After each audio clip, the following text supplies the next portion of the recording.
ఆంధ్రప్రదేశ్‌లో సంచలనం సృష్టించినటువంటి మద్యం కుంభకోణంలో అరెస్ట్ అయినటువంటి చెవిరెడ్డి భాస్కర్ రెడ్డి ఈరోజు ఏసీబీ కోర్టులో కన్నీరు మున్నీరుగా విలపించారని, తాను తన జీవితంలో కష్టార్జితంతో సంపాదించినటువంటి ధనాన్ని ప్రభుత్వ ప్రభుత్వ సహాయంతో అధికారులు జప్తు చేశారు. ఇది దారుణం అంటూ ఆయన విలపించినట్లుగా కొన్ని వార్తలొస్తున్న నేపథ్యంలో దీని మీద మనం పూర్తి స్థాయిలో విశ్లేషణ చేసుకుందాం. ప్రస్తుతం మనతో పాటున్నారు ప్రముఖ రాజకీయ విశ్లేషకులు, ప్రముఖ సీనియర్ జర్నలిస్ట్ డివిఎస్ గారు. వారితో మాట్లాడదాం. సార్ నమస్తే సార్. నమస్తే.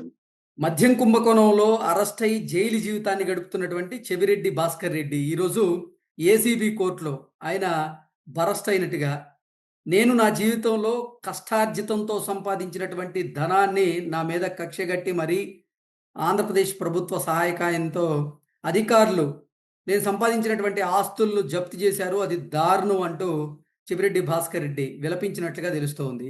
ఏంటి సార్, నిజంగా చెవిరెడ్డి భాస్కర్ రెడ్డి కష్టార్జితాన్ని అధికారులు జప్తు చేశారా? ఆయన నిజంగా కష్టపడి సంపాదించారా ఆ ఆస్తినంతా అంటే ఏం చెప్తారు? పెద్దిరెడ్డి రామచంద్రారెడ్డి కష్టపడి అడవులు కబ్జా చేశాడు. చెవిరెడ్డి భాస్కర్ రెడ్డి కష్టపడి మరి ఈ మద్యం ముడుపుల సొమ్ము మరి 100 కోట్లు 1000 కోట్లు. వైవి సుబ్బారెడ్డి నెయ్యి కల్తీ చేసి కష్టపడి 250 కోట్లు మరి స్వామివారి సొమ్ము స్వాహ. భూమన కరుణాకర్ రెడ్డి మరి కష్టపడి హుండీలో సొమ్ము దొంగతనం చేసినాడు, ఆస్తులన్నీ రాంచుకోవటం. మామూలు కష్టాల వీళ్ళు పడిన కష్టాలు ఎంత కష్టపడి కూడబెట్టారో. మరి ఆ కష్టం అంతా ఇప్పుడు జప్తు ఎలా చేస్తారని విలపిస్తున్నారా? అంటే ఇవాళ వీళ్ళు కన్నీళ్లు పెట్టుకుంటే జనం నవ్వుతున్నారు. ఓకే. 5 ఏళ్ళు జగన్మోహన్ రెడ్డి హయాంలో జనం కన్నీళ్లు పెట్టుకుంటే వీళ్ళు నవ్వుకున్నారు. అంటే రివర్స్ అయిందనమాట. ఒక రకంగా సినిమా రివర్స్. అంటే కర్మ బూమరాంగ్స్ అంటారు. ఇప్పుడు చెవిరెడ్డి కష్టం ఏంటి? చెవిరెడ్డి కష్టం ఏంటో తిరుచానూరు అర్చకుడి భార్యని అడిగితే చెప్పదు. ఓకే. ఆమె పేరు ఏదో ఉంది, రేణుకమ్మ. అరే 3 ఎకరాలు అక్కడ తిరుపతి శివార్లో తిరుచానూరు ఏంటి 3 ఎకరాలు వాళ్ళకేదో పూర్వీకుల నుంచి వచ్చిన ఆస్తి. టెంపుల్ ఆలయ ధర్మకర్తలు వాళ్ళు ఏంటి ఏదో దేవుడి సేవ చేసుకున్న వాళ్ళకి ఏదో కొద్దిగా భూమి ఉంటే ఆ 3 ఎకరాల మీద కన్నేసి వాళ్ళకి 3 లక్షలు ఇచ్చారంట. భూమి విలువ 30 కోట్లు. అంటే 30 కోట్ల విలువైన భూమి 3 లక్షలకు కొనడం ఎంత కష్టం చెప్పు. అసలు ఎంత కష్టపడితే మరి 3 లక్షలు ఇస్తారు. ఇప్పుడు ఇవాళ అతను నేను కష్టపడ్డానంటే చెప్తున్నాను అనమాట. చెవిరెడ్డి కష్టం ఏంటో ఇంకెవరిని అడగాలి? అరవిందో వాళ్ళని అడిగితే వాళ్ళు కూడా చెప్తారు. ఓకే. ఎవరు? ఆ శరత్ చంద్రారెడ్డి లేకపోతే రోహిత్ రెడ్డి ఆ బ్యాచ్ అడిగితే అబ్బో అసలు మామూలు కష్టం కాదు. అక్కడెక్కడ రేణుగుంట గూడూరు దగ్గర 300 ఎకరాలు. అతి తక్కువ ధరకి వారు 300 ఎకరాలు కొనడం, దాన్ని అరబిందో కంపెనీకి ఎక్కువగా అమ్మడం, అది కష్టమే కదా అంటారా? అయ్యో 3 రోజుల్లో రిజిస్ట్రేషన్ చేతులు మారింది. ఎమ్మటే ఇతనికి ఒక 13 కోట్లు ఏమి ఇచ్చారు.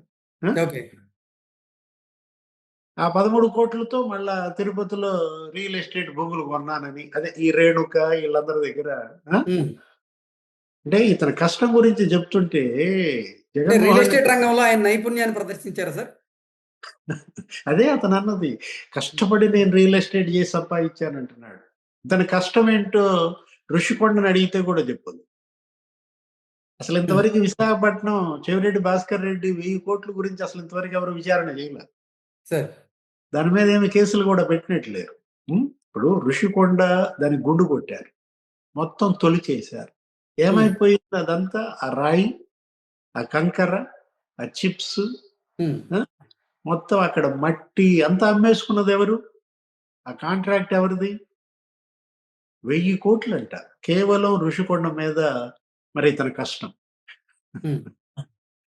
5 ఏళ్లలో 5,000 కోట్లు ఎలా సంపాదించగలిగారు? ఎంత కష్టపడితే సంపాదిస్తారు నువ్వు చెప్పు. మరి ఆ డబ్బు అంతా మరి మీరు ఎలా జప్తు చేస్తారు? ఈ జప్తు చేయడానికి ప్రభుత్వం ఎలా ఆమోదిస్తుంది? అది ఆయన అడుగుతున్న ప్రశ్న. ఇప్పుడు ఇవాళ చెవిరెడ్డి భాస్కర్ రెడ్డి అతను ఏదో కన్నీళ్లు పెట్టుకుని ఆ, మొన్న కూడా మనం చూసాం, అసలు మామూలు నటన కాదు. ఆ? ఉమ్, ఇప్పుడు అతను ఏమంటున్నాడు, నా కుటుంబాన్ని చిన్నాభిన్నం చేశారంటున్నారు. ఉం? ఉమ్, ఇప్పుడు చెవిరెడ్డి మోహిత్ రెడ్డి, చెవిరెడ్డి హర్షిత్ రెడ్డి, ఎక్కడి నుంచి వచ్చాయి వీళ్ళకి కొలంబోలో వ్యాపారం? ఇప్పుడు కొలంబో వెళ్తుంటేనే కదా పట్టుకొచ్చింది. ఉం? ఉమ్. చెవిరెడ్డి కష్టం ఏంటో వెంకటేష్ నాయుడిని అడిగినా చెప్తాడు. ఓకే, ఆల్రెడీ చెప్పినట్టున్నారు. అతనే కదా లెక్కలేసింది. ఏది ఉమ్, డబ్బులు లెక్కలేసింది, జానా బెత్తే లెక్కలేసి, ఓ 5 కోట్లు, అది అటు చంద్రగిరి పంపండి, ఈ ఉమ్, 10 కోట్లు, ఇది కనిగిరి పంపండి, ఒంగోలు పార్లమెంట్ వాడండి. ఇప్పుడు చెవిరెడ్డి కష్టం ఏంటో ఇవాళ తుడా వాహనాలను అడిగితే అవి చెప్తాయి. ఓకే. ఆ, తుడా చైర్మన్ గా అరే 350 కోట్లు, ఆ? అసలు ఎక్కడి నుంచి ఏ విధంగా? ఆ? అక్కడ భూములు అమ్మేసి తుడా భూములు ఆ 350 కోట్లు ఏం చేశారు? సిఎంఆర్ ఇన్ఫ్రా అని అడిగితే చెప్తారు. ఉమ్, ఏది కేవీఎస్ ఇన్ఫ్రా అని అడిగితే చెప్పుద్ది. చెవిరెడ్డి కష్టం ఏంటో KVS infra, CMR infra, CMR developers, అబ్బబ్బబ్బా, చెవిరెడ్డి మున్రెమ్మ, రోసిరెడ్డి ఎవరో ఉన్నారు తల్లి తండ్రి, వాళ్ళ పేరు మీద పెట్టినట్టున్నాడు ఈ కంపెనీలన్నీ కూడా. ఉం? ఉమ్. టాంజానియాలో స్టీల్ ప్లాంట్ పెట్టే అంత కష్టం చూసావా, ఎంత కష్టపడ్డాడో? ఆ? Food processing unit. ఎక్కడది జాంబియాలో. ఆ? ఉమ్, చెవిరెడ్డి కష్టం ఏంటో ఆ ప్రసేన్ ప్రకాష్ అడిగితే చెప్తాడయ్యా. ఓకే. ఎవరు? ఆ తాడేపల్లి డెన్ ఇన్ఛార్జీలు, ఉమ్, లేకపోతే హైదరాబాద్ లో ఒక 7 డెన్లు, ఆ ఇన్ఛార్జీలను అడిగితే చెప్తారు చెవిరెడ్డి కష్టం ఏంటో. అబ్బో మామూలు కష్టపడలేదండి ఆయన, 5 ఏళ్ళు చెమటోడిచి సంపాదించాడు. ఆ? ఇప్పుడు ఇవాళ పెద్దిరెడ్డి రామచంద్రారెడ్డి అదే అంటాడు, ఉమ్, పెద్దిరెడ్డి మిథున్ రెడ్డి అదే అంటాడు. ఏమని? కష్టపడి సంపాదించాం మేమంతా. ఉం? ఉమ్. అడవులు కబ్జా చేయటం ఎంత కష్టం చెప్పు? అడవులు, మంగళంపేట అడవులు కష్టపడి కబ్జా చేస్తే పవన్ కళ్యాణ్ వెళ్ళి వీడియో తీస్తాడా? ఉమ్. ఆ? ఇవాళ పెద్దిరెడ్డి భాస్కర్ రెడ్డి నేను కష్టపడ్డాను అంటాడు, భూమన కరుణాకర్ రెడ్డి నా కష్టం అంటాడు. అసలు వైవి సుబ్బారెడ్డి కష్టం గురించి ఇక మనం మాట్లాడాల్సిన పనే లేదు. ఓకే. ఎక్కడి నుంచి వచ్చాయి వైవి సుబ్బారెడ్డికి హైదరాబాద్ ఔటర్ రింగ్ రోడ్ చుట్టూత భూములు? ఉమ్. ఆ? ఎంత కష్టపడితే వచ్చాయి నువ్వు చెప్పు? సరే. ఆ? కల్తీ నెయ్యి, స్వామివారి మహాప్రసాదం లడ్డు కల్తీ నెయ్యితో తయారు చేయటం ఎంత కష్టం? ఉమ్. సుబ్బారెడ్డి కష్టం ఏదో ఎవరిని అడుగుదాం చెప్పు? వాళ్ళ పియ్యని. అమిల్ జైన్ అడుగుదామా, విపుల్ జైన్ అడుగుదామా, లేకపోతే చిన్నప్పన్న అడుగుదామా? ఆ? సుబ్బారెడ్డి ఎంత కష్టపడ్డాడో. చిన్నప్పన్న అంట పెద్ద ముదురంట. ఉం? నేను ఏదో పేపర్లో చదివా. ఉం? ఉమ్, చిన్నప్పన్నే పెద్ద ముదురైతే వైవి సుబ్బారెడ్డి దేశ ముదుర, ఓకే. లేకపోతే చెవిరెడ్డి భాస్కర్ రెడ్డి ఆఫ్రికా ముదుర? ఆ? ఆ? అసలు జగన్మోహన్ రెడ్డి అంతర్జాతీయ ముదుర? ఓకే. జగన్మోహన్ రెడ్డి ఏమంటాడు? ఆయన కూడా అదే కదా, నేను ఎంతో కష్టపడి సంపాదించాను, ఉం?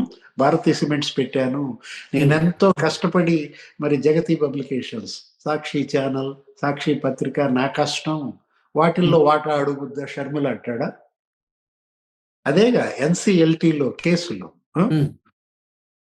ఇది రాజశేఖర రెడ్డి సంపాదించిన ఆస్తులు కాదు, ఇదంతా జగన్మోహన్ రెడ్డి కష్టం, దీనిలో ఎలా అడుగుతారు వాటా? ఆ తల్లి మీద వేసిన కేసులు, మరి చెల్లి మీద వేసిన కేసులు అదే కదా. ఉం? ఉమ్. జగన్ కష్టం. ఆ? 10 రూపాయల షేరు 1440 అమ్మటం ఎంత కష్టం? సరే. పెట్టని కంపెనీ, అసలు భూమి మీద కంపెనీ లేదు. మరి ఆ? 10 రూపాయల షేర్ 1440 అమ్మారంటే జగన్ కష్టం ఏంటో ఎవరిని అడుగుదాం? విజయసాయి రెడ్డిని అడుగుదామా? ఓకే. సుబ్బారెడ్డిని అడుగుదామా? వాళ్ళిద్దరే ప్రెస్ మీట్ పెట్టి చెప్పింది, షర్మిలకి ఏం వాటా లేదు అంటూ. ఉమ్. అప్పుడు మామూలు కష్టం కాదయ్యా. ఉం? అసలు ఎంత కష్టపడి సంపాదించి కూడబెట్టిన ఆస్తులు మరి కూటమి ప్రభుత్వం మరి జప్తు జప్తు చేస్తాం. చేస్తుంది. ఉమ్, ఎలా ఊరుకుంటారు చెప్పు? ఆ? ఓకే. కష్టపడి సరస్వతి పవర్ లో జగన్మోహన్ రెడ్డి 28 ఎకరాల అటవీ భూములు కబ్జా చేశాడు. ఎరపతినేని శ్రీనివాసరావు తీసుకెళ్లి పవన్ కళ్యాణ్ వెళ్తానంటే ఎంత కష్టపడి మరి సజ్జల రామకృష్ణారెడ్డి బ్రదర్స్ సీకే దిన్నె మండలంలో మరి భూములు, అటవీ భూములు, రెవెన్యూ భూములు కబ్జా చేశారు. సార్ ఏంటి వైకాపా నేతలు అధికారాన్ని అడ్డం పెట్టుకొని వాళ్ళు కష్టపడి సంపాదించిన దాన్ని, ఆ కష్టాన్ని ఇప్పుడు కూటమి నేతలు గుర్తించట్లేదంటారా? ఇది పెద్ద కామెడీ అయిపోయింది. చెవిరెడ్డి భాస్కర్ రెడ్డి మేము కష్టపడి సంపాదించాం. పెద్దిరెడ్డి రామచంద్రారెడ్డి మేము కష్టపడి భూ కబ్జా చేశామంటే జనం కామెడీ అవుతున్నారు. వేల ఎకరాలు ల్యాండ్ మాఫియా. ఎంత కష్టపడి మరి ఆ ల్యాండ్ మరి లక్షల ఎకరాలు కబ్జాలు చేయగలిగారు. అరే అసలు మద్యం, డిస్టిలరీలు కబ్జా చేయటం ఎంత కష్టం నువ్వు చెప్పు. జే బ్రాండ్స్ తయారు చేయటం కష్టం కదా. ఇప్పుడు నకిలీ మద్యం తయారు చేయటం ఎంత కష్టం అని అడుగుతున్నా. ఎంతో కష్టపడి వాళ్ళు నకిలీ మద్యం తయారు చేపించి వాళ్ళు తాగిచ్చి వాళ్ళు మనుషులు చంపితే మేము ఇంత కష్టపడ్డాం, మా కష్టం మీరు ఎలా జప్తు చేస్తారు? కేసిరెడ్డి రాజు కూడా అడుగుతున్నాడు ఏమని, అసలు ఏ విధంగా 36 ఎకరాలు షాబాద్ మండలంలో జప్తు చేస్తారని. కష్టపడి 90 ఎకరాలు కొన్నాడయ్యా, తల్లి పేరు మీద మరి కూతురు పేరు మీద. ఏదైనా ఇవాళ మరి వాళ్ళ కష్టం వచ్చింది. రాష్ట్రానికి నష్టం అంటావా? చెప్పు. జగన్ గ్యాంగ్ కు వచ్చిన కష్టం ఆంధ్రప్రదేశ్ కి నష్టమా? Okay sir, thank you so much.